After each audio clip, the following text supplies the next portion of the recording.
رسنۍ ډېری ځوانان ته مثبت استفاده کوي، لیکن متاسفانه داسې ځوانان شته دی چې ډېر غلط استفاده ترې کوي. رسنۍ لکه چاقو دی چې ته پې انځر ته پې نور شیان پرې کوې نو ګټه ترې اخلي. که ته پې غلط شیان پرې کوې او سړی پې وژني غلطه ګټه ترې اخلي.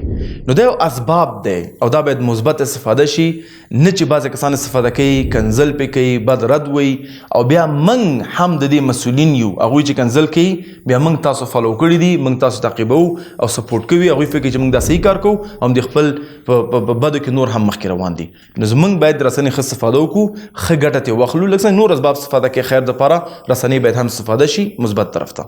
خوشبختانه ډیر مثبت اغیزه په ټولنه درلودله.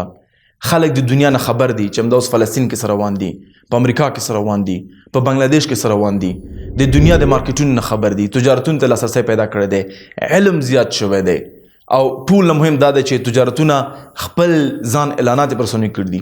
ډیر مثبت پیل رسنۍ لري، خو بدون د شک رسنۍ باید کنټرول شي چې کوم مواد د لاندې سن کسانو دپاره ښکاره نه شي. نور ډېر کنټرولونه باید پکې راولو. موږ د دولت په سیسټم باندې، د یو ملک په سیسټم باندې چې تر څو کوشش رسنۍ خپل داخل کې کنټرول کړو. صحیح دی موږ انسانان نشو کنټرول کولی، لیکن کوم سیسټم کنټرول کړو چې څه شی خلک کتلی شي، څه شی اپلوډولی شي، څه شی ډاونلوډولی شي، دا بدون شک کنټرول کېدی شي. لیکن عمومي د رسنیو سوشل میډیا یو مثبت تاثیر په دنیا باندې راوستی دی او دا یو ښه خبره ده.